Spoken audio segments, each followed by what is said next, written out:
My name is Vinny, I'm 15 years old and I'm a type 1 diabetic. I'm Sam and I'm Vinny's mum.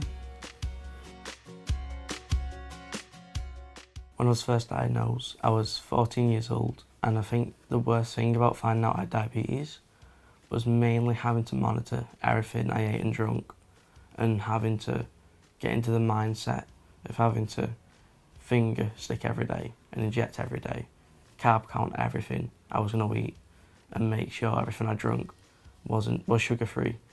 When Vinny was diagnosed as being a type 1 diabetic, it was a horrific experience. It was a diagnosis that came out of nowhere. Vinny was very poorly. It affected every single one of us, from me and his dad, down to his brothers and sisters, to the rest of the extended family. Just caused this ripple effect throughout everything that you do. It just affects you from day-to-day living. A typical day for me before I got Dexcom, it was mainly I'd worry a lot due to having no hyper-awareness. It was if I went low, I wouldn't know. Even if I went high, I wouldn't know. But it was more worrying at night because I never knew if I'd go low in my sleep, which eventually caused me to stop sleeping. Night times were just horrific, absolutely horrific. It would be a build-up from tea because Vinny would start getting anxious because he knew it was night time, and that he was so terrified that he wouldn't wake up and he would slip unconscious. It was just draining and soul destroying that this was happening every single night, where I think for 12 months we didn't sleep. Before we had Dexcom, Vinny wasn't allowed to leave the house. No, I'm only joking. Nervous would be the word that I would use. Just scared that something would happen and that we wouldn't know that he'd gone low or anything like that. And for a child to be on the park and having to check, a teenager especially with mum, on mum check watch, seeing where he's up to, and him having to finger stick on the park in front of his peers, he's just, yeah, it was awful. With my mum, like, constantly messaging me and that, I get where she was coming from. But at the same time, I know she was just looking out for me, but sometimes it could get a bit annoying. Thanks for that. No, but then I also get where she was coming from. Now that I've got the G5, I sleep a lot more because it's a lot louder and it alerts my mum along with myself, so I know if it doesn't wake me up, it'll wake my mum up. I must admit, I do have a sneaky peek at my phone in the middle of the night, but I don't need to get up and I don't need to go and disturb Vinny, and I don't go and finger stick him because I know that if he is low, it will alarm and tell me. And if he goes high as well, it'll alarm and tell me. Then I know I can go in and do a correction, give him some more insulin and bring his levels back into control where they should be.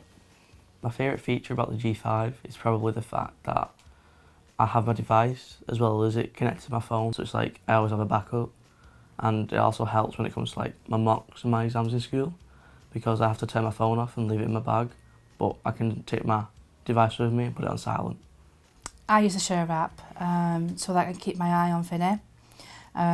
It's also good to have a heads up so that because he's got no awareness of being high or being low, once he starts to fall into a hypo or a hyper, my phone will alarm me. I just tend to just watch him just for a little bit, don't jump in too quickly, because sometimes he can go a little bit on the low side, but then he'd naturally come back up. And then obviously if he doesn't, we can step in at that point.